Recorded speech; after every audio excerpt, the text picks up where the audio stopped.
سلام او وخت په خیر ګرانو زده کوونکو، هیله مند یم چې ټول راته روغ او جوړ واوسئ. په تېره جلسه کې موږ راغلو له 10 نه تر 19 پورې عدد نوي عدد مو زده کړل. که چا دغه عدد نه زده کړي کولی سي مخکینی ویډیو وګوري، او که څوک کومه پوښتنه لري نو کولی سي په کومنټ کې هغه پوښتنه راته ولیکي. نن غواړو دغه 10 سره یو رقمي عدد چې له 1 نه تر 9 پورې و دا ورسره جمع کړو. هم به مو جمع کول زده سي او هم به وپوهیږو چې کله چې موږ دا جمع کوو نو هغه نوی عدد د 10 چپې خواته لیکل کیږي که ښۍ خواته لیکل کیږي. په تصویر کې دلته په تختې باندې ما تاسو ته یو شکل رسم کړی، دلته وګورئ. دا حسابوم، بیا وروسته همغه حاصل یې دلته لیکم. 1 2 3 4 5 6 7 8 9 10. یعنې پوره 10 دانې مو دلته لرو. 10 دلته لیکم 10. لاندې څو دانې دي؟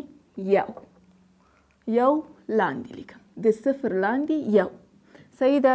نور علامه جمع او خط بر. لاندې وګورئ.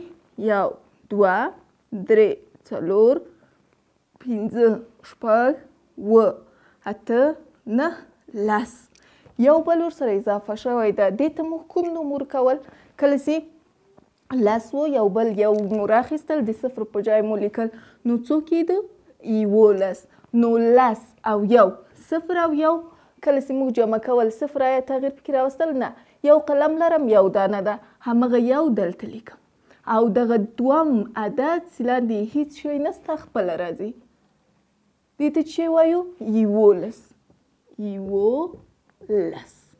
همداسې راځو نور عدد کار کوو. مثلا 10 او 4 څو کېږي؟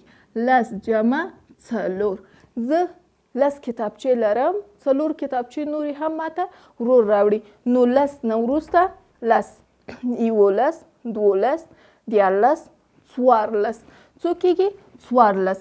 یو خپله نیسو، صحیح ده، او 0 او 4 څو کېږي؟ بیرته همغه 4. دې ته وایي چې 14. یا مثلا 10 له 5 سره غواړو چې جمع کړو. علامه د جمع د چپې خواته او خط بر. 0 او 5 چې کېږي؟ 5 روپۍ لرم، نور هیڅ روپۍ څوک نه راکوي، نو همغه 5 پاتې کېږي. 5 او د یو لاندې چې هیڅ شی هم نسته، ګورئ سپین ده، نو هغه خپله راکته کوو. څو کېږي؟ 15. یا مثلا لیکو 10 له 9 سره جمع کوو.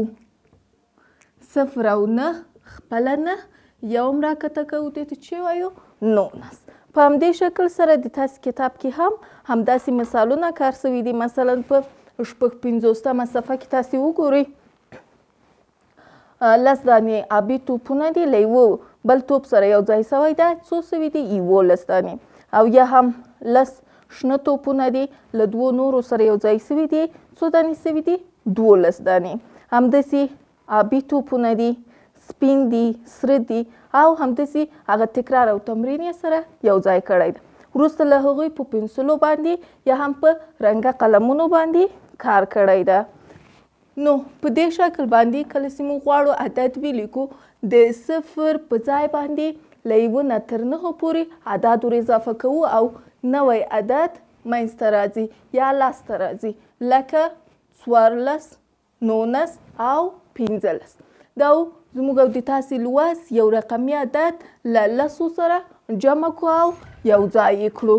د تاسې کورنۍ دنده، تاسې به خپل کتابونه راواخلئ او له 55 تر 58 صفحې پورې به دغه سوالونه تکرار او تمرین کوئ. کله چې مو تکرار او تمرین کړو نو تاسې به دغه کورنۍ دنده په لاندیني ایمیل ادرس ماته راولیږئ، او که غواړئ چې نوې ویډیوګانې لاسته راوړئ نو چینل سبسکرایب او لایک کړئ. تر بیا ښه وخت او ښې چارې.